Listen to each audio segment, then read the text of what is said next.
এরকম কি কখনো আপনারা শুনেছেন যে কোনো বাড়িতে কোনো ঠাকুর দেবতার মূর্তি ছবি কিচ্ছু নেই, কোনো পুজো আর্চা হয় না, অথচ সেখানে অপদেবতার পুজো হয়। অপদেবতাকে সবসময় আবাহন করা হয়, তার উদ্দেশ্যে ভোগ চড়ানো হয়, কিন্তু পুজো হয় না, বাড়িতে কোনো ঠাকুরের পুজো হয় না। এরকম কখনো আপনারা শুনেছেন? একদম ঠিক শুনছেন, কিন্তু এরকম কিন্তু হয়। এবং এরকমই একটা ভয়ঙ্কর বাড়ির সাথে বা একটা ভয়ঙ্কর বাড়ির একটা মানুষের সাথে একটি ছেলের সম্পর্ক হয়, এবং সেই সম্পর্ক হওয়ার পর থেকে আস্তে আস্তে ওর জীবনে নেমে আসে কিন্তু এক ভয়ঙ্কর কালো সময়, যেটা থেকে বেরোতে গিয়ে ওকে কিন্তু অনেক কিছু হারাতে হয়েছিল। আর সেরকমই একটা সত্যি ঘটনা আপনাদেরকে আমি এখন বলতে চলেছি, যেখানে আপনারা জানতে পারবেন যে অপদেবতারও পুজো হয়। এমন অনেক মানুষ আছেন যারা ভগবানের পুজো করে না, কিন্তু অপদেবতার উপাসনা করে। তো বন্ধুরা, কেউ কোথাও যাবেন না, পুরো ঘটনাটা প্রথম থেকে শেষ অবধি শুনুন। এবং আমি এটুকু বলতে পারি, ঘটনাটা শুনলে আপনাদের কিন্তু একটা অন্যরকম ভালো লাগা কাজ করবে এবং আপনারা অনেক কিছু জানতে পারবেন, যেগুলো সম্পর্কে হয়তো সচরাচর আমরা খুব একটা শুনি না। আর এই কারণেই আমরা এগুলো খুব বেশি শুনতে পাই না, কারণ এগুলো যারা করে না, তারা কিন্তু এই বিষয়ে অন্য কোনো মানুষকে সরাসরি কিছু কিন্তু বলে না। আপনি একটা মানুষকে প্রথম চোটে দেখলেই বা প্রথম দেখাতেই আপনি কিন্তু বুঝতে পারবেন না যে সেই মানুষটার ভিতরে এই ধরনের জিনিস আছে বা সে বাড়িতে এই ধরনের কাজ করে।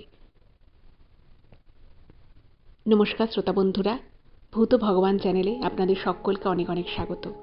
আশা রাখি সবাই খুব আনন্দে আছেন, ভালো আছেন, সুস্থ আছেন। আমাদের চ্যানেলে যে ঘটনাগুলো বলা হয় সেগুলো যদি আপনাদের ভালো লাগে, প্লিজ চ্যানেলটাকে সাবস্ক্রাইব করবেন, ভিডিওগুলোকে লাইক করবেন। পুরো ঘটনাটা শোনার পর আপনাদের কেমন লাগলো সেই মূল্যবান মতামত জানাতে কিন্তু একদম ভুলবেন না। আর আপনাদের জীবনে বা আপনাদের পরিচিত কারোর জীবনে যদি এরকম কোনো ভৌতিক, অলৌকিক, দৈবিক, অতিজাগতিক কোনো ঘটনা ঘটে থাকে, তাহলে সেগুলো কিন্তু আপনারা আমাদের কাছে লিখে পাঠিয়ে দিতে পারেন।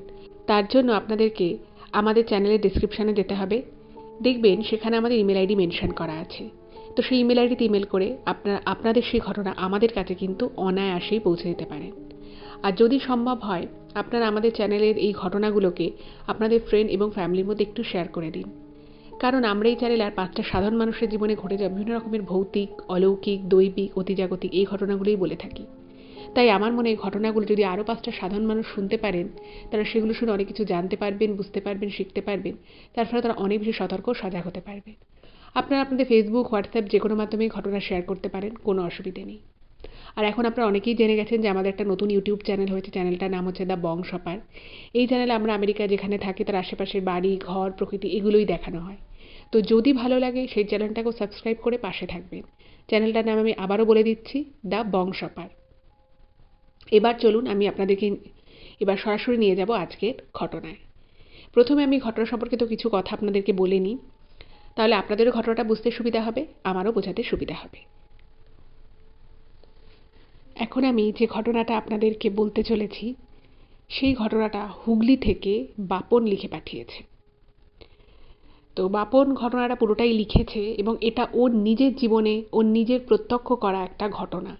এই ঘটনাটা বাপনের নিজের জীবনে ঘটে যাওয়া একটা নিদারুণ ভয়ঙ্কর ঘটনা, যেটা কিন্তু ওর জীবনকে অনেক ক্ষেত্রেই শেষ করে দিয়েছিল। তো কেউ কোথাও যাবেন না, পুরো ঘটনাটা আপনারা শুনুন, বুঝতে পারবেন ঘটনাটা অ্যাকচুয়ালি কী। তো প্রথমে আমি কিছু কথা বলে নিই। তো বাপন ছোট থেকে মধ্যবিত্ত পরিবারে ওর জন্ম। ও বাবা মায়ের একমাত্র সন্তান। তো বুঝতেই পারছেন ছোটবেলা থেকে বাবা মায়েরও একটা বিশাল আশা ছিল ওকে নিয়ে। এবং বাপন কিন্তু ছোটবেলা থেকেই পড়াশুনোয় ভীষণ ভালো। আমি এখানে যে নামটা বলেছি ও নিজের আসল নামটাও লিখেছে, কিন্তু ও রিকোয়েস্ট করছে যেহেতু এটা ওর জীবনের সাথে জড়িত, ওতপ্রোতভাবে জড়িত একটা ঘটনা, তো ওর নিজের আসল নামটা বলতে বারণ করেছে। ওর ডাক নাম হচ্ছে বাপন। তো আমি এখানে ঘটনাটা বলার সময় ওকে শুধুমাত্র বাপন বলেই সম্বোধন করছি।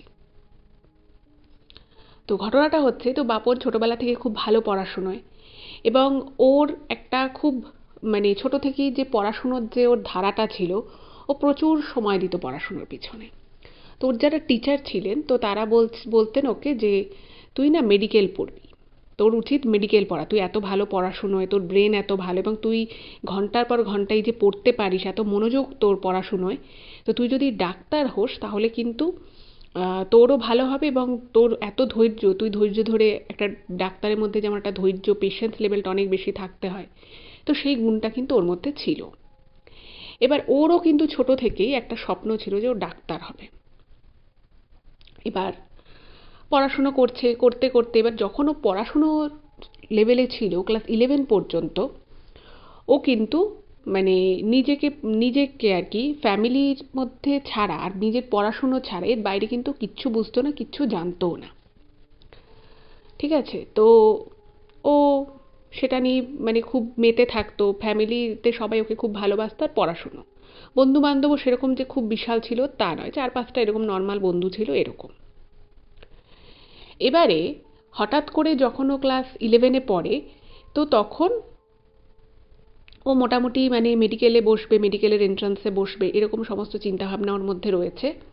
তো যেহেতু অঙ্কতেও মানে খুব ভালো ছিল, তো সেই জন্য ভাবলো যে ও ইঞ্জিনিয়ারিং এবং মেডিকেল দুটোরই এন্ট্রান্সের জন্য পরীক্ষা দেবে। এবার মানে ওর লক্ষ্যটা মেডিকেল হলেও ক্লাস 11-এ ওদের মানে যেখানে আর কি ও পড়াশুনো করতো, মানে প্রাইভেট কোচিং পড়তো, তো সেখান থেকেও জানতে পারে যে একটা জায়গাটা এক্সিবিশন মতো হচ্ছে এবং সেখানে বড় বড় যত কলেজ রয়েছে ইঞ্জিনিয়ারিং কলেজ, তো সেখানে একটা এক্সিবিশন হবে এবং ও সেখানে যায়। তো ওদের মধ্য থেকে অনেকেই যাওয়ার আর কি ইচ্ছে প্রকাশ করে, তো ও যায় এবং সেখানে গিয়েও দেখে। এবার ওই এক্সিবিশনে যখন ও যায়, তো সেখানে দেখছে যে বিভিন্ন কলেজের বড় বড় ভালো ভালো কলেজের ইঞ্জিনিয়ারিংয়ের যে ডিপার্টমেন্ট থেকে যারা এসেছে, যে স্টুডেন্টরা, তারা এক একটা করে সায়েন্স মডেল বানিয়েছে, সেটা নিয়ে ওরা বোঝাচ্ছে তারা কি বানিয়েছে, কি কাজ তার, বিভিন্ন ধরনের প্রজেক্ট ওয়ার্ক যেগুলো আর কি সেরকম দেখছে। তো সেগুলো দেখার পরে ও বিষয়টা ওর এত ভালো লাগে এবং ও মনস্থির করে নেয় যে ও ইঞ্জিনিয়ারিং পড়বে। মানে এতদিন অবধি ওর মেডিকেলের প্রতি একটা মানে সবাই ওকে বলতো যে তোর মেডিকেল পড়া উচিত, তোর মেডিকেল পড়া উচিত, তো সেটা নিয়ে ও একটা মনে মনে লক্ষ্য স্থির করেছিল যে ও মেডিকেল পেয়ে গেলে ও মেডিকেলই পড়বে। কিন্তু এই ইঞ্জিনিয়ারিং কলেজে বিভিন্ন স্টুডেন্টদের সেই এক্সিবিশনে এসেও তাদের তৈরি করা বিভিন্ন রকমের কাজ, বিভিন্ন ধরনের প্রজেক্ট মডেল দেখে ও ভাবলো যে আমার তো খুব ভালো লাগলো, ব্যাপারটা বেশ ইন্টারেস্টিং, তো আমিও যদি ইঞ্জিনিয়ারিং পড়ি আমিও এরকম বা এর থেকেও বেটার কিছু আমি বানাবো।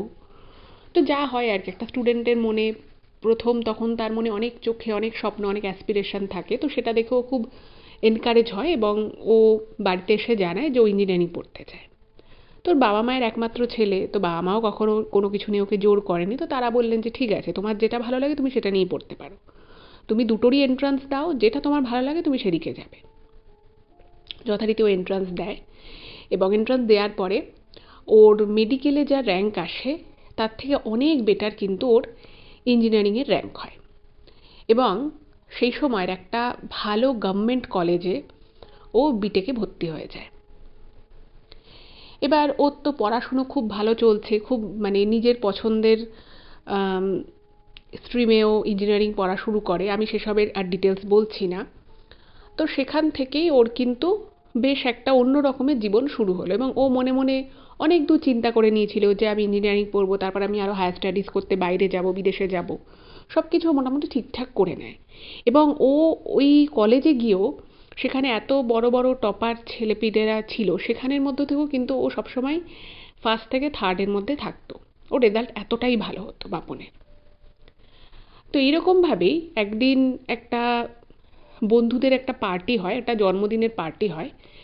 তো ও খুব একটা মানে স্কুলে পড়াকালীন তো সেভাবে বন্ধু বান্ধবদেরকে অত পাত্তাও দিত না, ও নিজের পড়াশুনো নিয়েই থাকতো। এবার কলেজে উঠে যখন থার্ড ইয়ার, তো তখন আস্তে আস্তে বড় হয়ে গেছে, আরও অন্যান্য স্টুডেন্টরাও রয়েছে, তো তাদের মধ্যেই একজনের বার্থডে হয় এবং যেহেতু সবাই যাচ্ছে তো ও না ব্যাপারটাকে আর কাটাতে পারে না, ও বাধ্য হয়ে সেখানে যায়। এবার সেখানে গিয়ে ওর একটা মেয়ের সাথে পরিচয় হয়। এবার ওই বার্থডে পার্টিতে আরও ওই যে যার আর কি যে বন্ধুর বার্থডে পার্টি ছিল তার হচ্ছে আবার সেই মেয়েটা বান্ধবী। এবার তার অন্যদিকের সমস্ত বান্ধবীরা এসছে, এবার তাদের মধ্যে ওই মেয়েটা এই বাপনের সাথে সেদিনকে আলাপ করে, কথাবার্তা টুকটাক হয়। এবার ও খুব ক্যাজুয়ালি দু একটা কথা বলে এবং তারপরও বার্থডে পার্টি থেকে চলে আসে। এবার এই যে ওইখানে ওর সাথে দেখা হলো ওই মেয়েটির, এখান থেকেই কিন্তু মানে ঘটনাটার সূত্রপাত। এবার ওখানে যে দেখা হয়েছিল, কথা হয়েছিল, আর বাপন ছোট থেকেই একটু শাই প্রকৃতির, সবার সাথে ওভাবে চট করে মিশতে পারা, চট করে অত গল্প আড্ডা করা সেটাও করতে পারতো না। এবার যেহেতু ওখানে কলেজে পড়ছে, সেটা তার স্কুলের মতো ব্যাপার নয় যে স্কুলে যেমন বাড়ি থেকে বলে যে না আমার বাড়ি থেকে যদি না ছাড়ে আমি অমুক জায়গায় যেতে পারবো। এবার কলেজে পড়াকালীন সেসব সময় তো সবসময় বলা যায় না যে আমি বার্থডে পার্টিতে আসতে পারবো না কারণ আমার বাবা মা আমাকে ছাড়বে না, এরকম তো হয় না, না মানে একটা লেভেলে চলে যাওয়ার পরে একটা একটু বড় হয়ে গেলে এগুলো কেউই বলতে পারে না। তো ও গেছিল। এবার সেই সময় ওই বার্থডে পার্টিতে বাপন কিন্তু ওই মেয়েটার ফোন নাম্বার কি সেটাও জানতো না, বা ওর ফোন নাম্বার মেয়েটার থেকে চায়ওনি, কিছুই না, জাস্ট নর্মাল দু একটা কথা হয়। কিন্তু ওই বার্থডে পার্টি থেকে আসার পরের থেকেই ওর কাছে ওই মেয়েটার ফোন আসে। মানে মেয়েটা নিজে থেকেই বলে যে আমি তোমার ফোন নাম্বার তোমারই কমন ফ্রেন্ডের থেকে নিয়েছি, তো তোমার কোনো প্রবলেম নেই তো। তো ও একটু অবাক হয় যে হঠাৎ করে এই মেয়েটা ইঞ্জিনিয়ারিং পড়েও না, মেয়েটাও এমনি গ্র্যাজুয়েশন কোনো একটা কলেজে পড়ে। তো ভাবলো যে আমার নাম্বার কেন নিয়েছে, এবার ওভাবে তো আর সরাসরি বলা যায় না। ও তখন বলছে না ঠিক আছে, ইটস ওকে। এবার ওই মেয়েটা কিন্তু টুকটাক করে মাঝে মধ্যেই বাপনকে ফোন করতো। এবার বাপনকে যখন ফোন করতো তখন বাপনের যে মেয়েটার ফোন রিসিভ করতে ভালো লাগতো বা ও যে স্বাচ্ছন্দ্য বোধ করতো মেয়েটার সাথে কথা বলতে, তা কিন্তু নয়। এবং মেয়েটাই ফোন করে ওকে বিভিন্ন রকমের কথা বলতো, অনেকক্ষণ ফোনে কথা হতো। এবার কখনো কখনো বাপন একটু বিরক্তও হতো, তো মেয়েটাও বুঝতে পারতো যে বাপন বিরক্ত হচ্ছে। তো এরকম করে মানে দীর্ঘদিন, একদিন দুদিন অন্তর অন্তর এরকম দীর্ঘ সময় যখন কথা হয়, তো একদিন মেয়েটাই সরাসরি ওকে বলে যে মানে বোঝায় আর কি, ভিন্ন ভাবে ভাবে কথাবার্তার প্যাচের মাধ্যমে বুঝিয়ে দেয় যে মেয়েটার বাপনকে পছন্দ, বেশ ভালো লাগে আর কি, পছন্দ করে। এবার এই ব্যাপারটায় না বাপন খুব সারপ্রাইজড হয়ে যায়। মানে ভাবুন যে ছেলেটা শুধুমাত্র পড়াশোনার ফ্যামিলির বাইরে সেভাবে কিছু বুঝতো না, ওর চোখে একটা আলাদা স্বপ্ন রয়েছে যে ও খুব ভালো মার্কস নিয়ে বিটেক পাশ করবে, তারপর এমটেক করবে, তারপরে ও বাইরে যাবে, বিদেশে গিয়ে নিজেকে প্রতিষ্ঠা করবে। ও সেই সময় একটা বেশ এক্সিবিশনের জন্য একটা প্রজেক্ট রেডি করছিল। তো সব কিছু নিয়ে কিন্তু ও নিজের মতো করে প্রচণ্ড বিজি ছিল। এবার এই মেয়েটা যখন মাঝে মধ্যে ফোন করতো তো কখনো কখনো বলে দিত যে আমার পড়া আছে, আমি এখন পড়বো, বা আমি এখন প্রজেক্টের কাজ করব, বা আমার এক্সাম আছে, আমি এখন ফোনে কথা বলতে পারবো না, সেটা বলে দিত। এবং যখন বলে দিত তখন কিন্তু মেয়েটা আর কিছু বলতো না। তো সেই জায়গা থেকে ওকে যখন মেয়েটা এরকমভাবে বললো, তো তখন না প্রথমে ওর একটু খারাপ লাগে যে মেয়েটা আমাকে এভাবে বললো যে আমাকে পছন্দ করে, কিন্তু আমি তো এখন পড়াশুনো করছি, আমার এখন এটার প্রতি বেশি মনোযোগ দেওয়া উচিত। তো বাপন কি করে, মানে মেয়েটার সাথে কথা বলা বন্ধ করে দেয়, একদম টোটালি বন্ধ করে দেয়। এবার যেহেতু কলেজে ওই মেয়েটার কিছু কমন ফ্রেন্ড ছিল যারা বাপনের কলেজেই পড়তো, তো তারাও জেনে গেল ব্যাপারটা। তো জেনে যাওয়ার পরে সবাই যা হয় আর কি, বন্ধু বান্ধব, সেই ওই ওই একটা বয়স, ওই একটা সময় বন্ধু বান্ধবরা কিন্তু সেই সময় অনেক কথা বলে, তাদেরও বয়স কম, তারাও অতটা বুঝতে পারে না। তো ওদের কলেজে মানে ওর ক্লাসে আর কি এই ব্যাপারটা একটু রটে গেল যে মেয়েটা ওকে এরকম বলেছে আর বাপন মেয়েটার সাথে কথা বলা বন্ধ করে দিয়েছে। তো এটা শোনার পরে বাপনকে কয়েকটা ওর বন্ধু বান্ধব বলে যে দেখ তুই তো পড়াশোনায় যথেষ্ট ভালো, তুই যদি এটা মনে করে ওর সাথে কথা বলা বন্ধ করে দিস যে তুই যদি ওর সাথে কথা বলি তোর পড়াশুনো হ্যাম্পার হবে বা তোর কেরিয়ার হ্যাম্পার হবে, সেটা কিন্তু নয়। আর মেয়েটা তোকে জানালো যে মেয়েটা তোকে পছন্দ করে, তুই এভাবে রুড বিহেভ করলি, তুই ফোনে কথা বলা বন্ধ করে দিলি, মেয়েটা কতটা খারাপ পেলো বলতো। তুই ওর সাথে আর কিছু না হোক, তোকে যখন পছন্দ করে তুই একটা দুটো কথা তো বলতেই পারিস, তুই এতটা হার্শ বিহেভ তো না করলেও পারতিস। মানে সেই সময় আর কি বন্ধু বান্ধবরা আর কি চাইছে যে এই মেয়েটা বলেছে ওকে, এর সাথে যদি একটা সম্পর্ক হয় বেশ একটা মজা হবে, একটা ট্রিট পাওয়া যাবে, একটু খাওয়া দাওয়া হবে, এইরকম ওরাও খুবই ক্যাজুয়াল আর কি। তো ওকে যখন এক দুবার এরকম করে বলে তো তখন কোথাও বাপনের মনে হয় যে আরে এটাও হতে পারে যে মেয়েটা আমার কথায় খুব খারাপ পেয়ে গেল, আমি ওর সাথে কথা বলা বন্ধ করে দিলাম, ওকে আমি লাস্ট দিন বলেছিলাম যে আমাকে আর ফোন করো না। তো ওর না একটু খারাপ লাগে, কারণ ও জীবনে কারোর সাথেই কখনো মিসবিহেভ করেনি, আর এই মেয়েটার সাথেও যে মিসবিহেভ করেছিল তা নয়, ও জাস্ট বলে দেয় যে না আমার এরকম কোনো ব্যাপার নেই, এমনিতেও আমার এখন পড়াশুনোর চাপ আছে, আমাদের কলেজে ক্যাম্পাসিং হবে, আমাকে পড়াশুনো করতে হবে, তো এই বলেও ফোনটা রেখে দেয় এবং ওকে বলে যে আর ফোন না করতে। তো বাপন ভাবে যে বাকি বন্ধু বান্ধবও যখন বলছে এভাবে তাহলে নিশ্চয়ই হয়তো আমার একটা ফল্ট, এটা আমার হয়তো বলাটা উচিত হয়নি। তো তখন বাপন ভাবলো যে না ঠিক আছে, আমি বরং মেয়েটার কাছে কি একটু ক্ষমা চেয়ে আসি, বা ক্ষমা সেভাবে না চাই, আমি অ্যাটলিস্ট মেয়েটাকে ফোন করে এটুকু বলতেই পারি যে আমি সেদিন হয়তো তোমার সাথে একটুখানি রুড বিহেভ করে ফেলেছিলাম, তো ঠিক আছে। তো ও কী করে, ও বাপন সেদিন নিজে মেয়েটাকে ফোন করে এবং ফোন করে মেয়েটাকে বলে যে আমি যদি সেদিন তোমাকে কিছু রুড বলে থাকি তাহলে সরি, হয়তো আমার এতটা রিয়্যাক্ট করা উচিত হয়নি।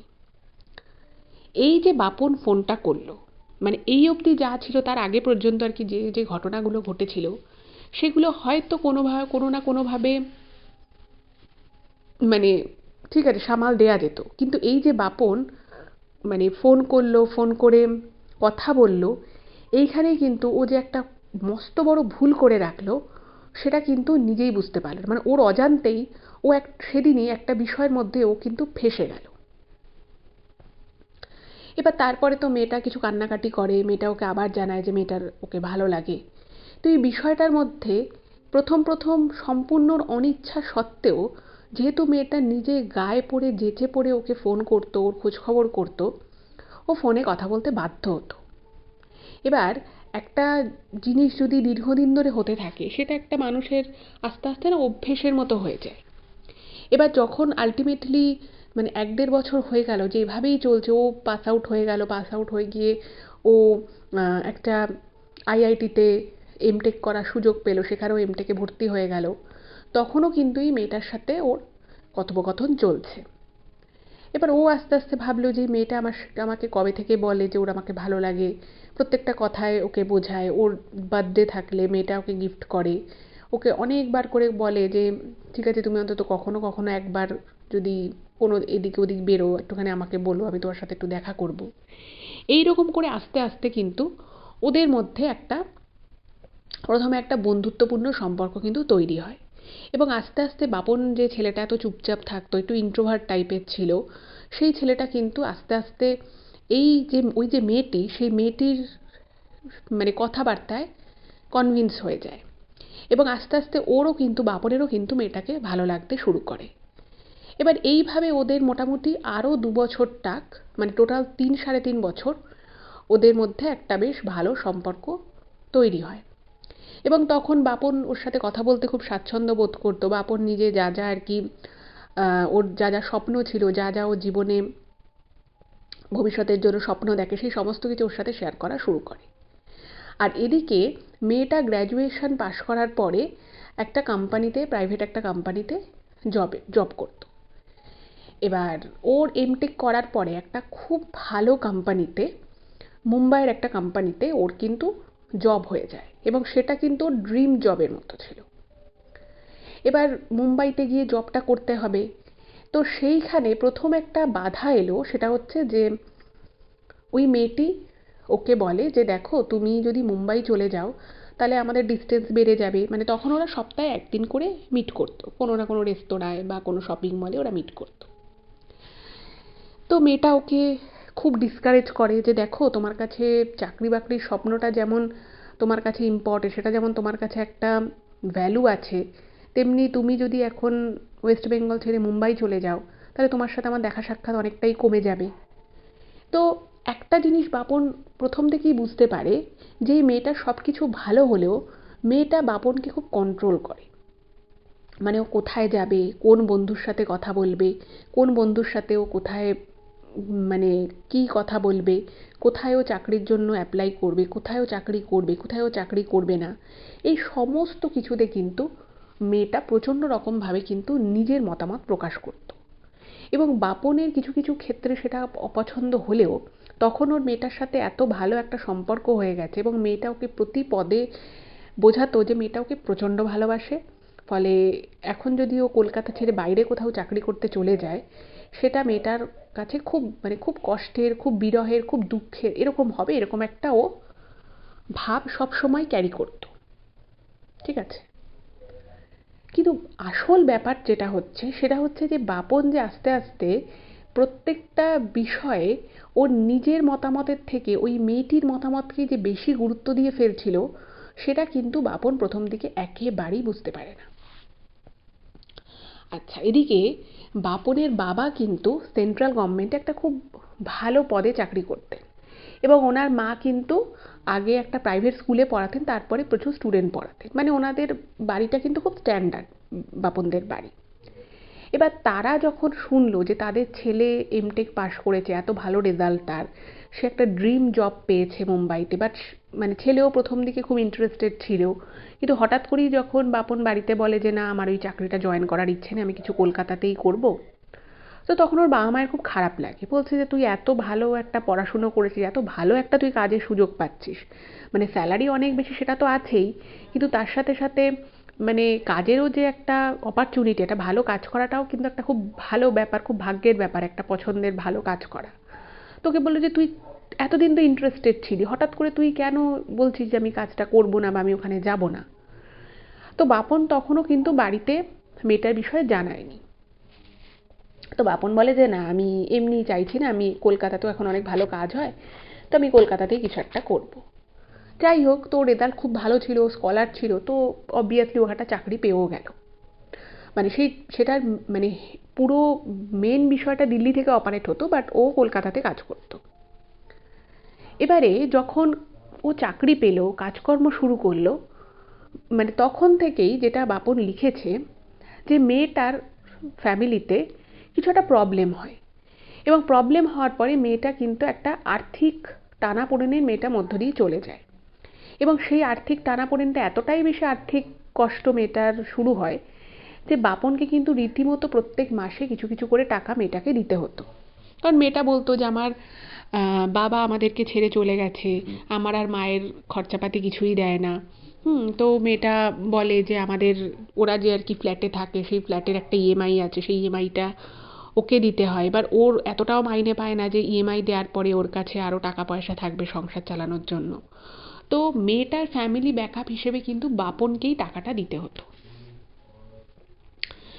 এইবারে যেটা ঘটনা ঘটে যে বাপন, যে ছেলেটা বাবা মায়ের এত বাধ্য ছেলে ছিল, সমস্ত কিছু বাবা মায়ের সাথে খুব খোলা মনে যে ছেলেটা আলোচনা করতো, সব কিছু খুব স্বাভাবিক ছিল, তার হঠাৎ এরকম চেঞ্জ হওয়াটা না ওনার বাবা মায়েরও একটু অড লাগে। ভাবে যে ছেলেটা এরকম কেন হয়ে যাচ্ছে, মানে কেমন একটা যেন হয়ে যাচ্ছে, বিশেষ কথা বলতে চায় না, তারপরে টাকা, ছেলের যে একটা টাকা পয়সা যে কোথাও খরচা করছে প্রত্যেক মাসে, সেটা মানে এমনিতে হয়তো ওর বাবা মা জিজ্ঞেস করতো না, কিন্তু ওদের না একটা কিছুতে সন্দেহ হয়।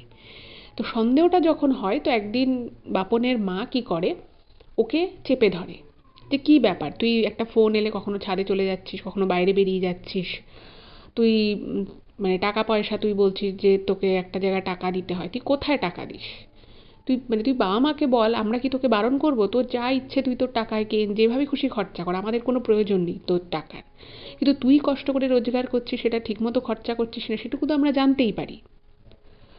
তো তখন বাপন কিন্তু সমস্ত কথা ওর বাবা মাকে বলে।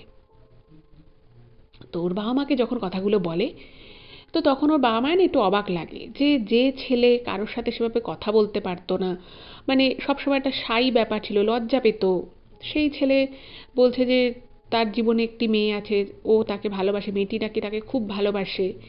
এত কথা যখন শোনে, এবং সব থেকে বেশি অবাক লাগে যে মানে ওর বাবা মায়ের আর কি অবাক লাগে যে মেয়েটার ফ্যামিলিতে বাপনকে টাকা দিতে হচ্ছে, এখন ওদের বিয়ে থা কিছু হয়নি। তো ওরা না মানে ওরা কিন্তু প্রথমে বারণ করে না, মানে বাপন যেটা লিখেছে ইমেলে যে ওর বাবা মা যে ওকে বারণ করে যে তুই টাকা পয়সা দিস, সেটা বলে না। তো তারা বলে যে ঠিক আছে, এরকম যখন ব্যাপার, তো মেয়েটাকে একদিন নিয়ে আয় বাড়িতে। তো বাপন তো খুব খুশি, খুশি খুশি মনে মেয়েটিকে বলেছে। তো মেয়েটিকে যখন বলে যে আমার বাবা মা তোমার সাথে একদিন দেখা করতে চেয়েছে, এবং আমরা দুজনেই এখন দাঁড়িয়ে গেছি, আমার আরও যা যা ভিশন আছে, এরপরে আমি যেমন কোনো ভালো অপরচুনিটি পেলে আমি নিতে পারছি না, তো একটা কাজ করব, আমরা বিয়ের পরে তাহলে আমার যেরকম বাইরে পড়াশুনো করার আরও ইচ্ছে আছে, রিসার্চ ওয়ার্ক করার বা চাকরি করার, তো একসাথে তাহলে তুমি আর আমি বিদেশে চলে যাব, গিয়ে আমরা সেখানে আমিও আমার কাজ করব, তুমিও নতুন করে কেরিয়ার স্টার্ট করবে। তো এই কথাটা যখন বলে, তখন না মেয়েটা না খুব যে খুশি হয় ব্যাপারটায়, মানে ধরুন একটা ছেলে মেয়ের মধ্যে দীর্ঘদিনের সম্পর্ক, দীর্ঘদিনের বন্ধুত্ব, ভালোবাসা, প্রেম, এবার সেক্ষেত্রে যদি ছেলেটা যদি মেয়েটিকে বলে যে চলো আমরা এবার বা বাড়ির লোককে জানাই আমরা একে অপরকে বিয়ে করে নেবো একসাথে, তারপরে পড়াশুনো চাকরি বাকরি যা হোক করবো, তো সেটা শুনে তো একটা মেয়ের খুশি হওয়ার কথা, সেই মেয়েটার তো মানে আশা পূরণ হওয়ার কথা, মানে এরকমই হওয়া উচিত। কিন্তু অদ্ভুত বিষয় হচ্ছে মেয়েটি না মানে এটা যখন শোনে যে বাপনের বাবা মা ডেকে পাঠিয়েছে, দেখা করতে চাইছে, ওরা ঠিক খুশি হয় না। ও বলে যে ঠিক আছে একটা সময় যাবো খন। আর বিয়ের কথা যখন বলে তখনও যে খুব খুশি, খুব যে আনন্দ পাচ্ছে সেরকম কিন্তু নয়। মানে মেয়েটা বলে এত তাড়াতাড়ি বিয়ের কি আছে, আমি এত তাড়াতাড়ি বিয়ে করতে পারবো না। অথচ মেয়েটা যে পড়াশুনো করছিল তা কিন্তু নয়, ও গ্র্যাজুয়েশনের পরেই একটা মোটামুটি কোম্পানিতে একটা জবে ঢুকে পড়ে। তো যাই হোক, মানে কিছুটা বাপনের জোর মানে জেরাজুরিতেই মেয়েটা আসতে রাজি হয় ওদের বাড়িতে। এবার অদ্ভুত বিষয় হচ্ছে যে, আচ্ছা এখানে একটা কথা বলে রাখি, সেটা একটা গুরুত্বপূর্ণ কথা, আমি আপনাদের থেকে একটুখানি ক্ষমা চাইছি, মানে এই ঘটনাটার মাঝখানে আমাকে এই গুরুত্বপূর্ণ কথাটা বলতে হচ্ছে। তো এই কথাটা বলার পরে আবার আমি ঘটনাটায় যে ফিরবো, তো সেটা হচ্ছে যে আমাদের এই ৩২৭তম এপিসোডে, এর কয়েকটা জাস্ট ঘটনা আগেই আর কি, ৩২৭তম এপিসোডে আপনারা কৌশিকবাবুর জীবনের একটা ভয়ঙ্কর ঘটনা আমি আপনাদের সাথে শেয়ার করেছিলাম, এবং আপনারা ইতিমধ্যেই বহু লোক ৩২৭তম এপিসোডটা শুনে ফেলেছেন। যারা শোনেননি আমি বলবো আপনারা গিয়ে শুনে নেবেন ঘটনাটা। তো সেই এপিসোডে আপনারা শুনেছিলেন যে কৌশিকবাবু খুবই একটা দুশ্চিন্তার মধ্যে সময় দিন কাটাচ্ছেন, কারণ ওনার জীবনে সেই রাতে যে ঘটনাটা ঘটেছিল সেখানে উনি যে মানে যে সংখ্যাটা উনি দেখেছিলেন, তো পরবর্তী সময় সেটাকে যখন অ্যানালিসিস করা হয় জানতে পেরেছিলেন যে উনি আর মানে ওনার হাতে আর কয়েকটা বছরই সময় আছে বেঁচে থাকার জন্য। তো উনি মানসিকভাবে খুবই ভেঙে পড়েছিলেন, খুবই বিধ্বস্ত ছিলেন। কিন্তু এই ৩২৭তম এপিসোডে উনি যখন ঘটনাটা শেয়ার করে এবং আমি যখন আপনাদেরকে ঘটনাটা বলি, তারপরে আপনারা কমেন্ট বক্সে এত মানুষ এত ওনার জন্য প্রার্থনা করেছেন, মানে ওনার জন্য শুভ কামনা করেছেন, ওনাকে অনেক ভালো ভালো উপদেশ দিয়েছেন। তো ওই কমেন্টগুলো পড়ে কৌশিকবাবু, আমি বললাম যে ওনার আর একটা মেল করেছেন, তো ওনার স্ত্রী মেলটা মেনলি করেছেন, এবং ওনার স্ত্রী লিখেছেন যে যেভাবে উনি মানসিক আঘাত পেয়েছিলেন এবং সবসময় একটা ভয়ে ভয়ে উনি থাকছিলেন, তো সেই জায়গা থেকে কিন্তু উনি নিজেকে অনেকটাই মানসিকভাবে সাহসী করে তুলেছেন এবং উনি অনেকটাই মানসিকভাবে দৃঢ় হয়েছেন। এবং কৌশিকবাবু এবং ওনার ওয়াইফ দুজনেই মানে ইমেলে দুজনেই আর কি জানিয়েছেন যে এত মানুষের প্রার্থনা, এত মানুষের শুভাকাঙ্ক্ষা পেয়ে উনি খুবই আপ্লুত, খুবই গর্বিত, এবং উনি মনে মনে এটুকু বুঝেছেন যে সত্যি হয়তো ওনার সেরকম কিছুই জীবনে ঘটবে না। তো এই পুরো ক্রেডিটটা কিন্তু আপনাদের, আপনারা সত্যি কমেন্টে কৌশিকবাবুর উদ্দেশ্যে অনেক ভালো ভালো কথা বলছেন, ওনাকে অনেক ভালো উপদেশ দিয়েছেন, উনি সেগুলো পালনও করছেন। তো আমার মনে হলো এই জিনিসটা আপনাদেরকে বলা উচিত। তো যারা ঘটনাটা শুনেছেন তারা তো শুনেইছেন, তো যারা এখনও ঘটনাটা শোনেননি আমি তাদেরকে বলবো অবশ্যই ৩২৭ নম্বর এপিসোডটা শুনে নিন। এটুকুই বলার ছিল। তো এবার আমি আবার এই ঘটনাটায় ফিরছি। তো ওই মেয়েটি আসে ওদের বাড়িতে, এবং খুব সামান্য আর কি, খুব বিশেষ যে কথাবার্তা, খুব বিয়ে অবধি কথাবার্তা যে ওঠে তা নয়। এবং একটা জিনিস বাপন খেয়াল করে, মেয়েটি যখন প্রথম ওদের বাড়িতে আসে, মেয়েটা কিন্তু মানে সাধারণত যেটা হয় আমাদের মানে হিন্দু বাড়িতে যেটা শেখানো হয় যে বড় কোনো গুরুজন এরকম মানুষ হলে অ্যাটলিস্ট মানে পায়ে হাত দিয়ে প্রণাম করা, বা অ্যাটলিস্ট হাত জোর করে তো প্রণাম করতেই হয়, একটা নমস্কার একটা জানাতে হয়। তো মেয়েটা কিন্তু সেরকম কিছুই করে না, মেয়েটা খুব ক্যাজুয়াল একটা মুডে আসে, এবং ওর বাবা মায়ের সাথে যে খুব ভালোভাবে কথা বলেছিল, খুব অমায়িক ব্যবহার করেছিল তাও কিন্তু নয়। মানে মেয়েটার মধ্যে একটা হালকা অহংবোধ টাইপের, একটা বড় বড় ভাব, এরকম টাইপের একটা মেয়েটা কিন্তু বিহেভ করে। এবং মেয়েটার ওই চাল চলন কথাবার্তা, মেয়েটাকে যখন খুব ভালোভাবে খুব সুন্দর করে বাপনের বাবা মা জিজ্ঞেস করে ওর বাড়ি কোথায়, ওর মা বাবার সম্পর্কে জিজ্ঞেস করে, মেয়েটা কিন্তু কোনো প্রশ্নেরই খুব সোজাসাপটা উত্তর কিন্তু দেয় না। যাই হোক, তো সেটা বাপনও খেয়াল করে, কিন্তু বাপনের আর ওখানে কিছু বলার ছিল না। এবার মেয়েটা বাড়ি চলে যায়। এবার মেয়েটা বাড়ি চলে যাবার পরে বাপনের বাবা মা কিন্তু পরিষ্কার জানিয়ে দেয় যে তাদের এই মেয়েটিকে একেবারেই পছন্দ হয়নি। তারা পরিষ্কার বলে যে মেয়েটি খুব একটা ভালো মেয়ে নয়। মানে মেয়েটার কথাবার্তা, তার সাজ পোশাক, তার কথা বলার ধরন, তার প্রশ্নের উত্তর দেওয়ার ধরন, কোনোটাই কিন্তু মেয়েটা মানে বাপনের বাবা মার ভালো লাগে না। এবং এদিকে যেটা হয় যে বাপনের বাবা মা কিছু কথা তো বললই, অন্যদিকে ওই মেয়েটি বাপনকে জানায় যে আমার পক্ষে তোমাকে বিয়ে করে তোমার বাবা মায়ের সাথে একসাথে সংসার করা কোনোভাবেই সম্ভব নয়। ওনারা আমাকে মানে খুবই তুচ্ছ-তাচ্ছিল্যের নজরে দেখছিলেন, ওনারা আমাকে অপমান করেছেন যথেষ্ট। ওনারা আমার সাথে যেভাবে ব্যবহার করা উচিত ছিল সেরকম মানে মায়া মমতা দিয়ে ব্যবহার করা বা ভালোবাসা দিয়ে ব্যবহার করা যেটা বলে সেরকম কিন্তু উনি করেননি। এবার ঘটনা হচ্ছে যে বাপনকে ওর বাবা মা বলে দেয় মেয়েটি ভালো নয়, মেয়েটির সাথে খুব বেশি মেলামেশা না করতে। উল্টো দিকে ওই মেয়েটিও কিন্তু বলে দেয় যে ওরও কিন্তু ওর বাবা মাকে ভালো লাগেনি। এবার ঘটনা হচ্ছে যে বাপন মনে মনে চিন্তা করে যে ওর বাবা মা মেয়েটার সাথে খারাপভাবে কিছুই কথা বলেনি, ঠিকঠাকই কথা বলেছে। হ্যাঁ, একেবারে ছেলের বউ হবে জানলেই যে তার সাথে যে একটু বেশি মাখো মাখো করে কথা বলা, সেগুলো হয়তো এক্সট্রা কিছু ছিল না। কিন্তু যতটুকু সম্মান ওই জায়গা থেকে ওর মেয়েটিকে দেওয়া উচিত, যতটুকু ভদ্র সভ্য সুন্দরভাবে কথা বলা উচিত, মার্জিতভাবে কথা বলা উচিত, সেটা কিন্তু ওর বাবা মা করেছিলেন। বরং এই মেয়েটি ওর বাবা মায়ের সাথে কিন্তু খুব বললাম যে কোনো প্রশ্নেরই সরাসরি উত্তর দেওয়া সেরকম মেয়েটা করছিল না, একটা হাম্বড়া ভাব দেখানো এটা কিন্তু মেয়েটা করছিল। কিন্তু বাপন মেয়েটিকে কিছু বলার আগেই মেয়েটি যখন তার বাবা মায়ের সম্পর্কে এ ধরনের কথা বলে দেয়, তখন কিন্তু বাপন যে নিজের কথাটুকু বলবে, নিজের ভাবনাটাকু বলবে, সেই সুযোগটা কিন্তু আর বাপন পায় না। এবং ওর কাছে তখন এই বিষয়টা একটা গলগ্রহ হয়ে দাঁড়ায়। মানে বাপন ওর বাবা মাকেও কিছু বলতে পারছে না যে না তোমরা ওর সম্পর্কে এরকম ভেবো না, ও ভালো মেয়ে, ও হয়তো তোমাদের সামনে ততটা সেভাবে মিশতে পারেনি, কিন্তু ও মেয়েটা ভালো, সেটাও বলতে পারে না। আবার ওই মেয়েটিকেও বলতে পারে না যে না আমার বাবা মা তো কোনো অন্যায় করেনি, কোনো ভুল করেনি, তুমি ভুল ভাবছো, এটাও বলতে পারে না। এবার এই দুটো জিনিসের মাঝামাঝি জায়গায় কিন্তু বাপন পড়ে যায়। বুঝতেই পারছেন ওর সিচুয়েশনটা। এবং এই বিষয়টা যখন আরও কটা দিন এগিয়ে যায়, তখন কিন্তু বাপনের মা ওকে পরিষ্কার করে বলে যে তুই মেয়েটার সাথে সমস্ত যোগাযোগ বন্ধ করে দে, আর মেয়েটা যে তোর থেকে প্রত্যেক মাসে টাকা পয়সা নেয় সেটাও কিন্তু তুই বন্ধ কর। কারণ এভাবে কারোর পরিবারকে, তোর সাথে এখনও মেয়েটার বিয়ে হয়নি এবং আমি বলবো তুই মেয়েটার সাথে সম্পর্কই রাখি না, যোগাযোগই রাখিস না, তো সেই মেয়েটাকে তুই তোর কষ্টার্জিত রোজগারের টাকা দিনের পর দিন মাসের পর মাস কেন দিবি? এটা তো ঠিক নয়। ওরা যদি একটা সেরকম ভালো ভদ্র পরিবার হতো, তোর কাছ থেকে এভাবে হাত পেতে টাকা পয়সা কি নিতে পারতো? তোকে এটা বলে দেয়। এবং ওকে যখন এই কথাগুলো খুব লজিক্যাল পয়েন্ট দিয়ে ওর বাবা মা বোঝায়, তখন কিন্তু বাপন কিছুটা হলেও বোঝে।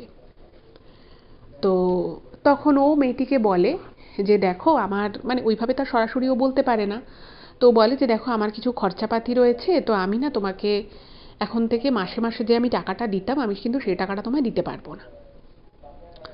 এবার মেয়েটি কিন্তু খুব চালাক ছিল। মেয়েটি বুঝতে পারে যে নিশ্চয়ই ওর বাবা মা জেনে গেছে এবং তারাই হয়তো ওকে কোথাও না কোথাও বারণ করেছে। এবার মেয়েটা কিন্তু আর কোনো কথা বাড়ায় না, মেয়েটা বলে ঠিক আছে তোমাকে টাকা পয়সা কিছু দিতে হবে না। তো এরপরে বাপন ভাবতে থাকে যে কী করে ও মেয়েটাকে বলবে, কারণ মেয়েটাকেও ওর ভালো লাগতো, ভালোবাসতো বাপন। তো সেই জায়গা থেকে না ও একটা খুব অদ্ভুত ডিলেমার মধ্যে চলে যায়। ও ভাবছে আমি কি করব, বাবা মা যেটা বলছে সেটা কি ঠিক বলছে, আমি কি মেয়েটার কাছ থেকে সরে আসবো? কিন্তু যদি সরে আসি তাহলে মেয়েটা কতটা দুঃখ পাবে, কষ্ট পাবে, ওর কি হবে, আমারও খারাপ লাগবে। তো এই জায়গা থেকে কিন্তু বাপন আস্তে আস্তে ভাবে যে না আমি দূরত্বটা বাড়াই, কারণ ওরও কোথাও না কোথাও এক এক সময় মেয়েটার আচার আচরণ কথাবার্তা ওরও ভালো লাগতো না। তো একদিন কি হয়, মেয়েটা হয়তো এই ব্যাপারটা বাপনের কিছুটা বুঝতে পেরেছিল। তো মেয়েটা তখন বাপনকে বলে যে তুমি না একদিন আমাদের বাড়িতে চলো, তুমি আমাকে বলেছিলে তোমার বাড়িতে যেতে, আমি কিন্তু একটা মেয়ে হয়ে তোমার বাড়ি গেছি, তো তুমি তো কখনো আমাকে বলোনি, বাট তুমি একদিন আমার বাড়িতে চলো। তোমার হয়তো মনে হয় যে আমি তোমার থেকে শুধু শুধু টাকা পয়সা নিতাম, তুমি টাকা পয়সা দেওয়া বন্ধ করে দিয়েছো আমার, ঠিক আছে আমি তোমার থেকে চাইছি না, কিন্তু তুমি একবার আমাদের বাড়িতে চলো, গিয়ে দেখবে যে আমি কোথায় থাকি, কিভাবে আমি থাকি। তোমার হয়তো মনে হয় যে আমি তোমার থেকে শুধু শুধুই হাত পেতে টাকা নিয়েছিলাম। তো তখন ও বলছে যে না না তুমি টাকা পয়সার কথা কেন তুলছো, আমি যতদিন তোমাকে দিয়েছি তোমাকে আমি ভালোবেসেই দিয়েছি, আমি সেই টাকা কেন নিয়েছো বা কী জন্য নিয়েছো আমি সেই জন্য তোমাকে কখনোই কিছু জিজ্ঞেস করিনি, আমি কিছু করছিও না। তো তখন মেয়েটা বলে যে না তোমাকে একবার আমাদের বাড়ি আসতেই হবে। এবার ওদের বাড়িতে একদিন নিমন্ত্রণ করে মেয়েটা। তো ও যায়, ও কিন্তু এর আগে কোনোদিন যায়নি, তো প্রথমবারের জন্য যায়। তো গিয়ে দেখছে একটা ছোট 2 BHK ফ্ল্যাট। ঠিক আছে। ফ্ল্যাটের ভিতরের যে দেয়ালের যে রং, সেই রং হচ্ছে ধূসর, আর কিছু মানে দেয়ালের একটা দুটো দেয়াল আর কি কালো রং করা। মানে এরকম ফ্ল্যাটের দেয়ালের রং এর আগে সচরাচর কিন্তু দেখা যায় না। মানে ধূসর আর কালোর কম্বিনেশনের দেওয়াল আপনারাও হয়তো কখনো দেখেননি কোনো মানে ফ্ল্যাটে বা কেউ বাড়িতে যে এরকম কালার কম্বিনেশন করায়, বাট ওদের কিন্তু ছিল। তো ঢুকেই না কিরকম একটা নাকের ভেতরে ভোটকা গন্ধ আসে। তো যাই হোক, ওটা তারও বলতে পারে না যে তোমাদের ফ্ল্যাটে এরকম গন্ধ বেরোচ্ছে কেন। তো যায়, তো গিয়ে দেখছে ফ্ল্যাটের ভিতরে খুবই সাদামাটা, কোনো দামি জিনিসপত্র আসবাবপত্র কিছুই সেরকম নেই, এবং ঘরের ভিতরে সোফাও নেই, একটা মানে ওই চেয়ার টেবিল মতো রয়েছে, সেখানেই ওকে বসতে দেয়। এবং তারপর ওর মা আসে। তো ওর মা আর মেয়ে এই দুজন ফ্ল্যাটে থাকে। তোর মাকে দেখে অদ্ভুত রকমের মানে একটা মানে প্রথমেই কাউকে যদি আপনি দেখেন, জীবনে প্রথমবার হয়তো আপনার তার সাথে ইন্ট্রোডাকশন হচ্ছে, তো তাকে দেখেই আপনার একটা ইমপ্রেশন ক্রিয়েট হবে। আমাদেরও হয়, সবারই হয়। তো প্রথম ওর মাকে যখন ও দেখে, বাপন দেখে যে ভদ্রমহিলার সাজ পোশাকটা খুব মানে খুব চোখে লাগার মতো। মানে যখন ওনাকে দেখে তো দেখছে যে ভদ্রমহিলা অদ্ভুত টাইপের একটা বড় টিপ পরে রয়েছে। মানে অত বড় টিপ সচরাচর কেউ পরে না। পুরো যে চুলটা রয়েছে সেই পুরো চুলটা মাথার ঠিক মাঝখানে একটা বড় খোপা মতো করা, এবং হাতে দু হাতে কালো রঙের প্রচুর কার জড়ানো, মানে দু হাতে কালো কার গিট গিট করে কালো কার জড়ানো। এবং পুরো বাড়িতে যত জিনিসপত্র আসবাবপত্র রয়েছে সব কিছুর মধ্যে একটা কালোর ছায়া বেশি। মানে কালো চেয়ার টেবিলগুলো কালো, মানে চারটে দেয়ালের মধ্যে ধূসর, তার সাথে একটা দুটো দেয়াল কালো। তো পুরো ঘরেই কালো জিনিসে খুব ভর্তি, এবং পুরো বাড়িটাই কিন্তু যথেষ্ট অগোছালো। মানে কোনো জিনিস ঠিকমতো গোছানো নেই, কোনো জায়গায় কোনো জিনিস সুন্দর করে সাজানো নেই, পুরো বাড়িটা ভীষণ রকমভাবে অগোছালো। তো তখন ও তো মানে একটুখানি দেখে অবাক হয়ে গেছে যে মানুষটা এরকম কেন, এরকম একটা বড় টিপ পড়েছে, চোখ ভর্তি কাজল, মানে হাতে কালো কার বাঁধা গিট করা। তো ও আর কিছু বলেনি, এমনি টুকটাক দু একটা খুব মানে সাধারণ কথাবার্তা হয়। এবং কথাবার্তা হওয়ার পরে মেয়েটা ওকে বলে যে একটা জিনিস তোমাকে দেখাবো, আসো এই ঘরে আসো। তো গেছে। এবারে প্রত্যেকটা বাড়িতেই একটা জায়গা থাকে, সেখানে মানে সেটা বড় বাড়ি হোক, ছোট বাড়ি হোক, ফ্ল্যাট হোক, যাই হোক, তো একটা সুনির্দিষ্ট সকলেরই জায়গা থাকে যেখানে ঠাকুর পেতে সুন্দর করে পুজো আর্চা হয়। বা সেখানে হয়তো একটা ঠাকুর থাকুক, দুজন ঠাকুর থাকুক, যাই থাকুক, মানে যার যতটুকু সামর্থ্য সে সেইভাবে দিয়ে তো পুজো আর্চা করে। তো ওকে যখন এনেছে তো একটা জায়গায় ওরকম সিংহাসন মতো করা, এবং সেটাও কালো, মাইন্ড ইট। তো ভেবেছে ওকে হয়তো ঠাকুর দেখাতে এনেছে মেয়েটা। এবারে যখন মানে ঘরের ভিতরে ও ঢুকেছে, ঢুকে দেখছে যে ওরকম সিংহাসনের মধ্যে অদ্ভুত রকমের একটা লোকের ছবি। ঠিক আছে, মানে সাধু সন্ত টাইপের যেরকম দেখতে হয় ঠিক সেরকম, মানে দাড়ি আছে, ওরকম বড় চুল, এবং তারও কালো বস্ত্র ধারণ করেছে, এবং সেরকম একজনের ছবি। এবং সেই ছবির পাশে কালো তিল, সর্ষে, এই জাতীয় জিনিস দেয়া রয়েছে। এবার মানে সবাই জানে যে পুজো আর্চা যদি কাউকে হয়, সে কেউ যদি কোনো গুরুদেবকেও যদি কেউ কিছু অর্পণ করে, তো সে ফল দিতে পারে, সে মিষ্টি দিতে পারে। কিন্তু এরকমভাবে সর্ষে, কালো তিল এই টাইপের জিনিস দেওয়া দেখে না একটু অবাক লাগে। তো ও একটুখানি অবাক দৃষ্টিতে তাকিয়েছিল। তো তখন মেয়েটা বলছে যে তুমি আমাদের গুরুদেবের দিকে ওইভাবে তাকিয়ে আছো কেন, যেন তুমি মানে কিরকম একটা ভুরু কুচকে তাকিয়ে আছো। তো তখন না ও একটু প্রণাম করে, মানে ও বুঝতে পারেনি যে ওটা গুরুদেব। তো বলছে যে ইনি তোমাদের গুরুদেব? বলছে হ্যাঁ। এবার গুরুদেব বলছে, অথচ সেখানে কিন্তু শুধু ওনার ছবি, সেখানে আশেপাশে কোনো পুরো বাড়ির মধ্যে, পুরো ফ্ল্যাটে কোথাও কোনো মানে ঠাকুর দেবতার কোনো ছবি ছাপা কিচ্ছু নেই। তো তখন ও না মানে আর কিছু বুঝতে পারে না, আর কিছু জিজ্ঞেসও করেনি।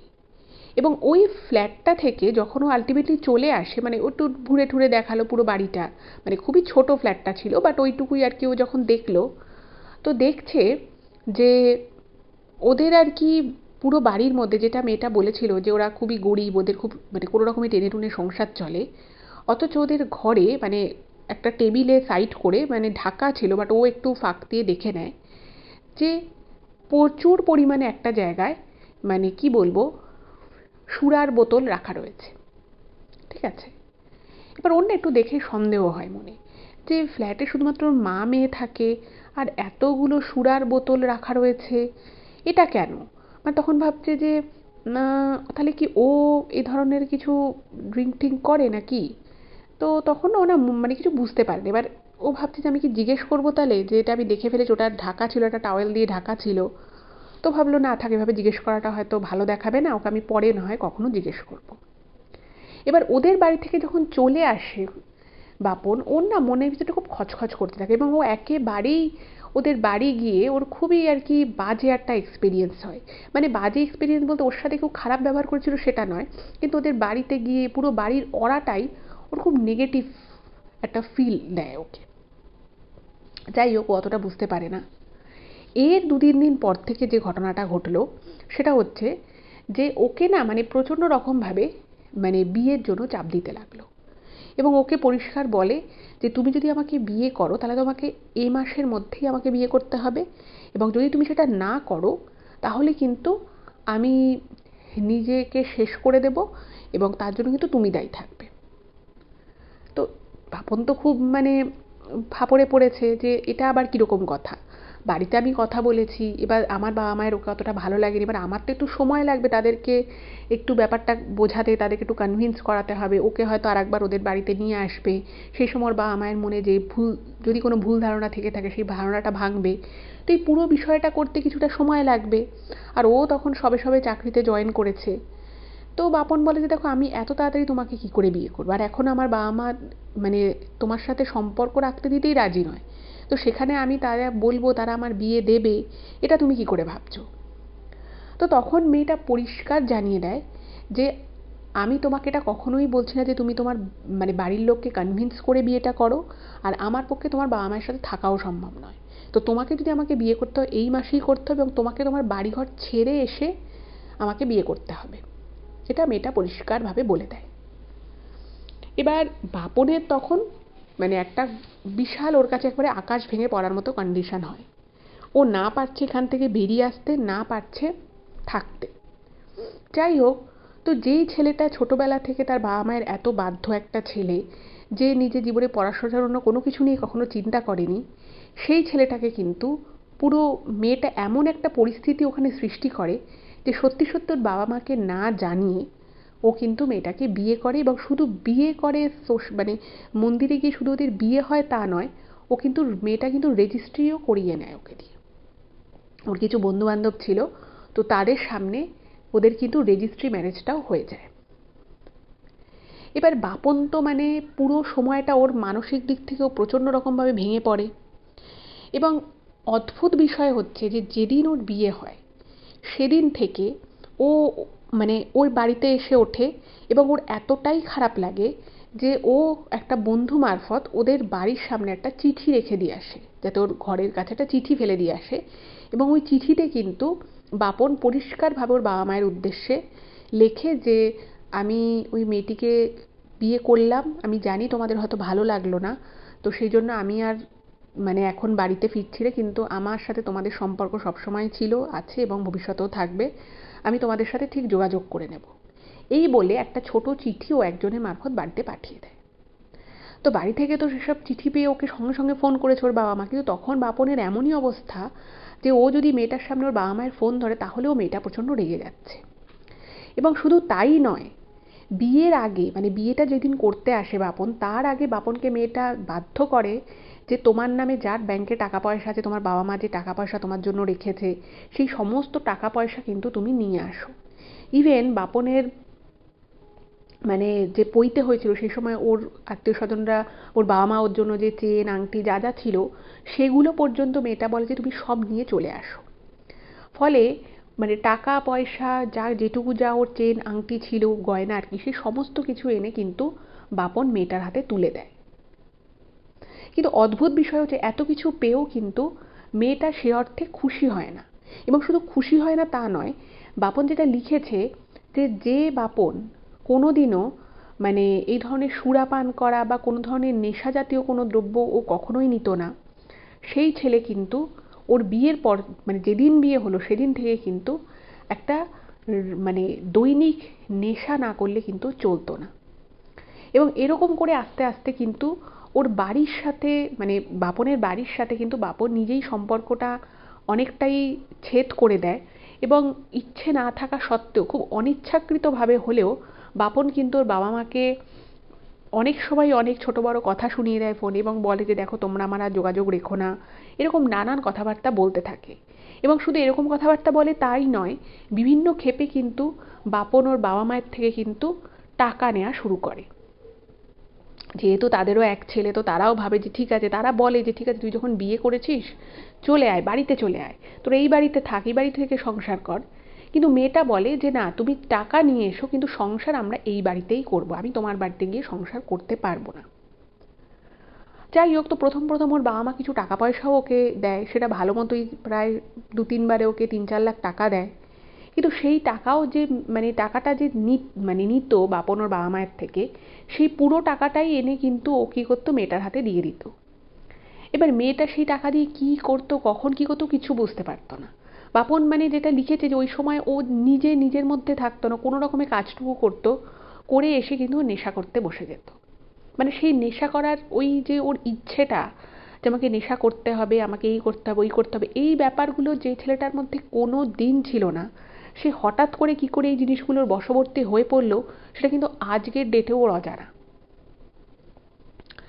তো এরকম করে যখন আবার বাপন ওর বাবা মায়ের থেকে টাকা চায়, তখন বাপনের বাবা বলে যে না, তুমি যখন তোমার বউয়ের বাপের বাড়িতেই তুমি সংসার করবে, তুমি যখন সেখানেই থাকবে ঠিক করেছো, তাহলে তুমি আমাদের থেকে কেন টাকা পয়সা চাইছো? তুমি নিজে রোজগার করো, তুমি নিজের সংসার নিজে চালাও, তোমার এত টাকা লাগার তো কথা নয়। আর তুমি তোমার যেটুকু যা জিনিস ছিল তোমার নামে, তুমি সেই সমস্ত ব্যাংকের বই নিয়ে চলে গেছো, তোমার নিজস্ব সোনার চেন সোনার আংটি সব তুমি নিয়ে চলে গেছো, এখন তো আর আমি তোমাকে কিছু দেবো না। যদি তুমি এখানে এসে বউ নিয়ে সংসার করো এই বাড়িতে আমার বাড়িতে, তাহলে আমি নিশ্চয়ই তোমার জন্য আছি। তুমি যখন একই রাজ্যে রয়েছো, একই জায়গায় কাছাকাছি রয়েছো, তারপরে তুমি কেন দূরে আছো? এবং এই মতাবস্থায় ওর বাবা কিন্তু বাপনের বাবা কিন্তু টাকা পয়সা দেওয়া বন্ধ করে দেয়। এবার অদ্ভুত বিষয় হচ্ছে যে খোঁজ খবর করে বাপনকে যেমন বলেছিল যে তুমি কিন্তু আমাদের এই বাড়ির ঠিকানা তোমার বাবা মাকে দেবে না। তো যাই হোক, একদিন বাপনের মা ফোন করে খুব কান্নাকাটি করে এবং বাপনের থেকে ঠিকানাটা নেয় যে তোকে অনেক দিন দেখিনি, তুই তো বাড়িও আসিস না, তো আমরা তোর সাথে একবার দেখা করতে যাই। তো মেয়েটার হাজার বারণ করা সত্ত্বেও বাপন কিন্তু ওর মাকে ঠিকানাটা দেয়। এবার ওর মা যখন একদিন ওর বাবা মা দুজনেই সন্ধেবেলা ওর সেই মেয়েটির বাপের বাড়িতে, যেখানে আর কি বাপনও থাকতো, সেখানে গিয়ে হাজির হয়। এবার সেখানে গিয়ে দেখছে যে ওদের ঘরের মধ্যে মানে মেয়েটা, বাপন নিজে, মেয়েটির মা, আরও 2-1 জন, তারা সকলে মিলে মানে যেখানে বাপন মানে ছোট থেকেই ওর খাওয়া দাওয়া সবকিছু খুব পরিষ্কার পরিচ্ছন্ন, মানে একটা টেবিলে বসে খেলো, সেই খাওয়ার জায়গাটা যেমন পরিষ্কার থাকতে হবে, ভালো করে খেয়ে সেই জায়গাটা নিজেই খাওয়ার থালার প্লেট বাটি সব তুলে রেখে পরিষ্কার করে জায়গাটা মুছে মুছে দেওয়া, এই একটা পরিপাটি ব্যাপার কিন্তু বাপনের মধ্যে ছোট থেকেই ছিল। তোর বাবা মা যখন গেছে, গিয়ে দেখছে যে ফ্ল্যাটের যে হল ঘর সেখানে বসে সবাই মিলে একসাথে মাংস খাচ্ছে এবং একটাই বাটি থেকে সবাই নিয়ে নিয়ে খাচ্ছে, এবং সবাই কিন্তু প্রায় একটা নেশাগ্রস্ত অবস্থায় রয়েছে। এবং সামনে একটা ওরকম বড় একটা ছবি রয়েছে এবং সেই ছবির সামনে ওরকম তিল সর্ষে এই সমস্ত দেওয়া, আর সবাই মানে একটা কালো গেঞ্জি পরে ওনার ছেলে রয়েছে এবং সবাই আর কি কালো বস্ত্র পরিধান করে রয়েছে এবং অদ্ভুত টাইপের একটা বাড়ির পরিবেশ। এবার যখন ওর বাবা মা গিয়ে বেলটা বাজিয়েছে ফ্ল্যাটে, তো ওরা তো বুঝতে পারেনি, দরজাটা খুলেছে। এবার যেই দেখেছে যে বাপনের বাবা মা এসছে এবং ওনারা সামনে ঢুকেছে, তাড়িয়ে তো দিতে পারছে না, তো ঢুকে যখন ওই দৃশ্য দেখেছে, ওর মায়ের না বুকের ভিতরটা ধড়াস করে ওঠে যে এ কী অবস্থা, আমার ছেলে এখানে রয়েছে, আমার ছেলে এত পড়াশুনো করা, এত ভালো একটা ব্রিলিয়ান্ট স্টুডেন্ট, যে নিজে সবসময় গোছগাছ করে থাকতে পছন্দ করতো, টিপটপ থাকতো, যার একটা ভিতরে একটা আভিজাত্য ছিল, সেই আমার ছেলে এইভাবে মাটিতে বসে এরকম করে নেশাগ্রস্ত অবস্থা রয়েছে, আর এরা কারা? তো এমনই তখন তার ছেলের অবস্থা, ছেলে মা বাবাকেও চিনতে পারছে না, মানে চিনতে পারছে কেমন করে যেন তাকিয়ে আছে, মানে সে নিজের মধ্যে আর নেই। তো এইটা দেখে না ওর মা বলছে, আপনারা আমার ছেলেকে এই অবস্থায় রেখেছেন। তো তখন ওনার বাবা বলে যে আমরা আমার ছেলেকে নিয়ে যাব। তো এমতাবস্থায় তখন বাপনও এমন হয়ে হয়ে আছে আর কি। ও বলে না আমি তোমাদের সাথে কোথাও যাবো না, আমি কি বাচ্চা ছেলে নাকি যে তোমরা আমাকে এখান থেকে নিয়ে যাবে, এটা আমার, আমি বিয়ে করেছি, এটা আমার শ্বশুর বাড়ি, আমি এখানেই থাকবো। তো হাজার বলা কওয়া সত্ত্বেও ওখানে একটা রীতিমতো বচসা মতো হয়ে যায়, কিন্তু ওখান থেকে বাপনের মা বাবা কিন্তু বাপনকে বের করে আনতে পারে না। কিন্তু ওর এই কন্ডিশন দেখে বাপনের মা না, মানে প্রথমে তো খুব কান্নাকাটি করে, এবং তারপর উনি বুঝলেন যে না, আমার ছেলের নিশ্চয়ই এখানে কোনো বড়সড় বিপদ হতে পারে। তো উনি তখন ভাবলেন যে এইভাবে হবে না, আমাকেই কিছু একটা করতে হবে। তো ওখান থেকে ওনারা বেরিয়ে গেলেন, এবং বেরিয়ে যাওয়ার পরে বাপনদের আর কি যে কিছু আত্মীয় স্বজন ছিল, তো তাদেরকে নিয়ে আবার কিন্তু ওরা ওই বাপনদের ওই ফ্ল্যাটে যায়, শ্বশুরবাড়ির ফ্ল্যাটে যায়। এবং ওরা যখন বুঝতে পেরে যায় যে এরা আবার এসছে, ওরা কিন্তু প্রথমে দরজা খোলে না। তো সেইখানে যেহেতু ফ্ল্যাট ছিল, আশেপাশেও আরও ফ্ল্যাট ট্যাট ছিল, তো তাদেরকেও বলে যে দেখুন, এরা ফ্ল্যাটের মধ্যে সবাই মিলে আমার ছেলেকে কিছু হয়তো একটা খাইয়ে দিয়েছে, এবং আমার ছেলে আমাদেরকে চিনতে পারছে না। তো এরকম যখন কথাবার্তা বলে, তো তখন ওরা বুঝতে পারে যে ব্যাপারটা হয়তো অন্যদিকে চলে যেতে পারে। তো সেই জন্য ওরা পারিপার্শ্বিক চাপে পড়ে ফ্ল্যাটের দরজাটা খোলে, এবং সেখান থেকে অনেক ঝগড়া যুদ্ধ করে সেই, মানে বাপনের যে স্ত্রী ছিল, সে তো ওখানে প্রচণ্ড চিৎকার চেঁচামেচি করতে থাকে, মিথ্যে অপবাদ দিতে থাকে যে আমার শ্বশুর শাশুড়ি আমার উপরে অত্যাচার করে, অথচ বিয়ের পরে কোনোদিনও যায়ইনি, আর বিয়ের আগেও একবারই গেছিল, তাও মানে খুবই কম সময়ের জন্য। তো অনেক রকম কিছু করে বাধা দেওয়ার চেষ্টা করে, কিন্তু আলটিমেটলি কিন্তু বাপনের বাবা মা বাপনকে ওখান থেকে নিয়ে আসে। এবং বাপনও সেই মুহূর্তে এতটাই মানে ঘোরের মধ্যে ছিল যে ও কিছুতেই আসবে না, ওকে অনেক বুঝিয়ে বাঝিয়ে কোনো রকম ওখান থেকে বার করে আনে।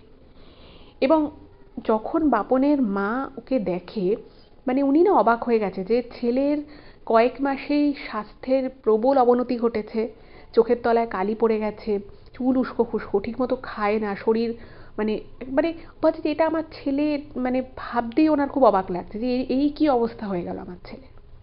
যাই হোক, তো ওখান ওখান থেকে ওকে নিয়ে আসা হয় গাড়ি করে।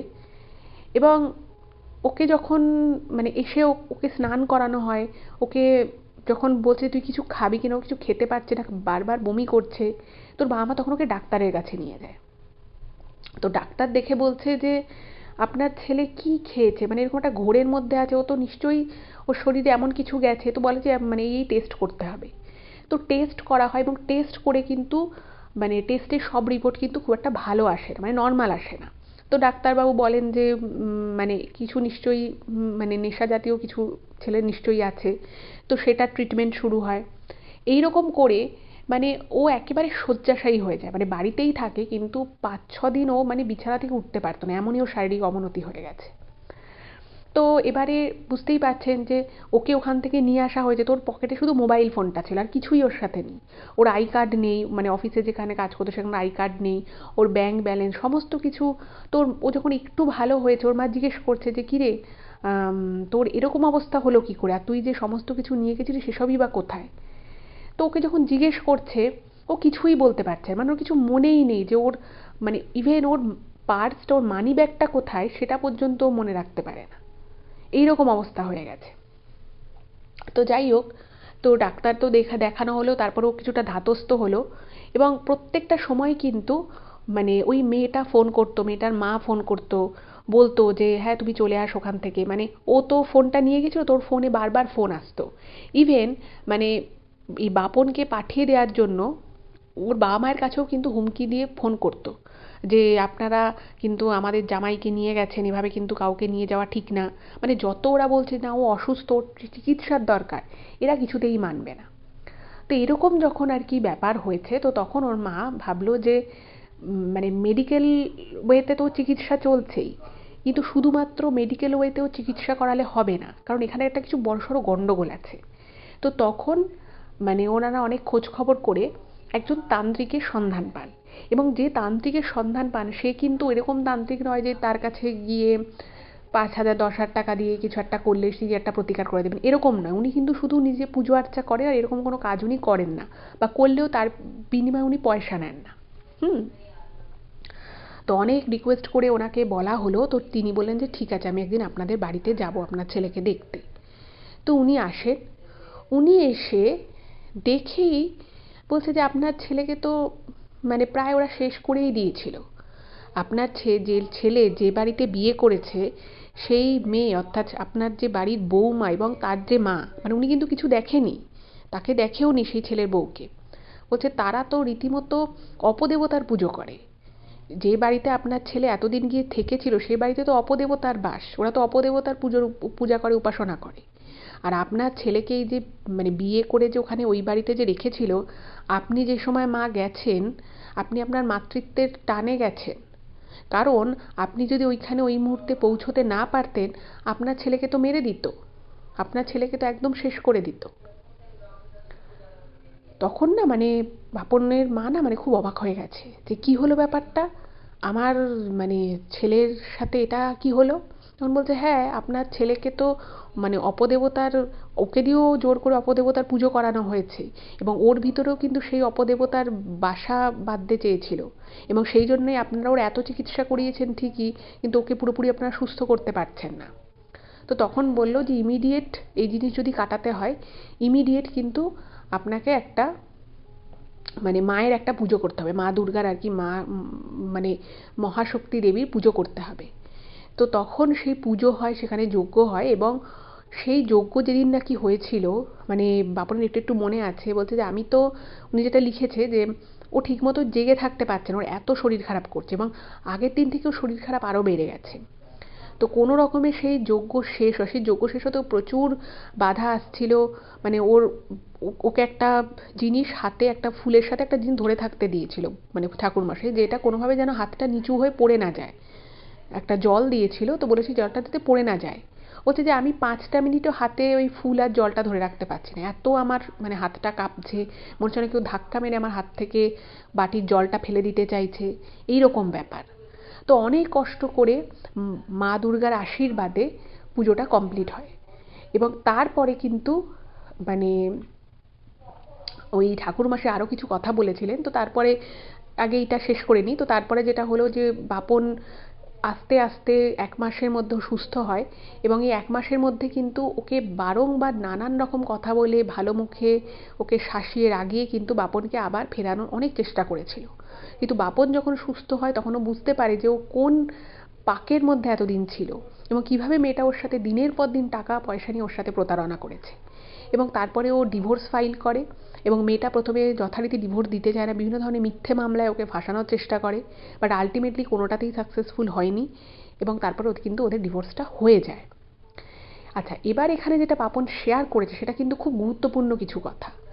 ওই যিনি আর কি, যে তান্ত্রিক আর কি যিনি ছিলেন, তো তিনি তখন একটা কথা বলেছিলেন যে নেগেটিভ এনার্জি মানে বা মানে শয়তানের উপাসক মানে যে সবসময় যে শুধু অপদেবতাকে পুজো করা তাই নয়, যারা ধরুন টুকটাক করে বা যারা ধরুন অনেক বেশি এই ধরনের মানে কালো জাদু টাইপের কাজকর্ম করে টুকটাকের মাধ্যমে, হয়তো কাউকে একটা কিছু খাইয়ে দেওয়া, হয়তো কোনো কুকুরকে চিনি দিয়ে অনেকে রুটি খাওয়ায়, অনেকে পিঁপড়েদের উদ্দেশ্যে অনেক কিছু টুকটাক করে। তো এগুলো যারা করে না এগুলোও কিন্তু একাধারে অপদেবতার পুজো করা। দেখুন, আমরা যখন একটা জায়গায় থাকি সেই জায়গায় মানুষ রয়েছে, ভগবানকে আমরা বিশ্বাস করি, পুজো করি, কিন্তু যাদের মানে মনটাই খুব কুটিল হয়, জটিল হয়, যারা সবসময় প্রচণ্ড লোভী হয়, অন্যের ক্ষতি চায়, তারাও কিন্তু একাধারে ভগবানের থেকে অনেক দূরে চলে যায় এবং তারা তখন এই ধরনের অপশক্তির অনেক কাছাকাছি চলে আসে এবং তাদের সংস্পর্শে যারা থাকে তাদের কিন্তু শুধু আর শুধুমাত্র ক্ষতি হয়। এবং উনি বলেছিলেন এই ধরনের মানুষরা কিন্তু বাই নেচার খুব নোংরা প্রকৃতির হয়, তারা অন্যের প্রতি খারাপ চিন্তাভাবনা করে, অন্যকে খারাপ চোখে দেখে, নোংরা চোখে দেখে এবং তাদের আশপাশে বা তাদের বাড়িঘরে যদি আপনি যান আপনি হয়তো দেখতে পাবেন তাদের ঘরদোর ভীষণ অগোছালো, খুব নোংরা থাকে, তারা তারা জিনিসপত্র ভীষণ অগোছালো রাখতে পছন্দ করে এবং এবং তাদের সাথে কিন্তু কখনোই ভালো যারা হয়, ভালো মনের মানুষ যারা হয় তাদের কোনোদিন বনিবনা হয় না এবং সেই খারাপ মানুষগুলো ভালো মানুষগুলোকেও খারাপ করে দেওয়ার একটা কিন্তু প্রচেষ্টা সবসময় চালিয়ে যায়। তো এরকম যদি আপনারা কখনো দেখেন যে কোনো মানুষ খুব জটিল কুটিল, সবসময় অন্যের ক্ষতি চায়, অন্যের খারাপ জিনিসগুলোকে নিয়ে সবসময় কথা বলে, সবসময় খারাপ চিন্তা করে, ভীষণ হিংসে যাদের মনে, তাদের থেকে কিন্তু আপনারা সবসময় দূরে থাকবেন। কারণ তারাও তাদের সাথে একটু যদি আপনি মেলামেশা করেন, তাহলে আস্তে আস্তে কিন্তু তার সেই খারাপ জিনিসের অরাটা কিন্তু আস্তে আস্তে আপনার মধ্যেও চলে আসতে পারে, এবং সেটা যদি আপনার মধ্যে একবার চলে আসে, আপনার মধ্যে যা যা কিছু ভালো আছে সেটা কিন্তু বেরিয়ে যাবে। বেরিয়ে গিয়ে আপনিও হয়তো কিছুদিন পরে দেখা যাবে সেরকমই খারাপ মানুষের মতো হয়ে যাচ্ছেন। এই যে বাপন ওই খারাপ মেয়েটার পাল্লায় পড়েছিল, ওর ভিতরে যা যা ভালো ছিল সেগুলো কিন্তু একটা সময় সত্যিই চলে গেছিল, এবং ভগবানের আশীর্বাদে এবং ওনার মা যদি সেই সময় না পৌঁছতো, তাহলে হয়তো বাপনের কিছু একটা খারাপ কিছুও হয়ে যেতে পারত। তো এইটাই ছিল ঘটনা। আমার তো মানে খুবই খারাপও লেগেছে, এবং একদিক থেকে ঘটনাটা খুব ভালোও লেগেছে যে ঘটনাটার মধ্যে থেকে কিন্তু অনেক কিছু শেখার আছে। তো সেই তান্ত্রিক ওকে বলে দিয়েছিল, এবং এখন যেটা বাপন লিখেছে এখন অনেকটাই ভালো আছে, অনেক সুস্থ আছে, এবং আপাতত ওর আর কোনো বিয়ে থার কোনো প্ল্যানিংই নেই। ও নিজের কাজ নিয়ে ও বিদেশের একটা জায়গায় ও খুব তাড়াতাড়ি কাজে জয়েন করবে। তো ওর নিজের জীবনটাকে এখন নিজের মতো করেই চালাতে চায়। তো এটাই ছিল আজকের ঘটনা। আপনাদের কেমন লাগলো অবশ্যই জানাবেন, আর যদি ভালো লাগে প্লিজ চ্যানেলটাকে সাবস্ক্রাইব করবেন, পাশে থাকবেন। আর যদি এখনও ঘটনাটাকে কারোর সাথে শেয়ার না করে থাকেন, প্লিজ একটু সকলের সাথে শেয়ার করে দিন। ভালো থাকুন, সুস্থ থাকুন, দেখা হবে আবার পরবর্তী এপিসোডে। নমস্কার।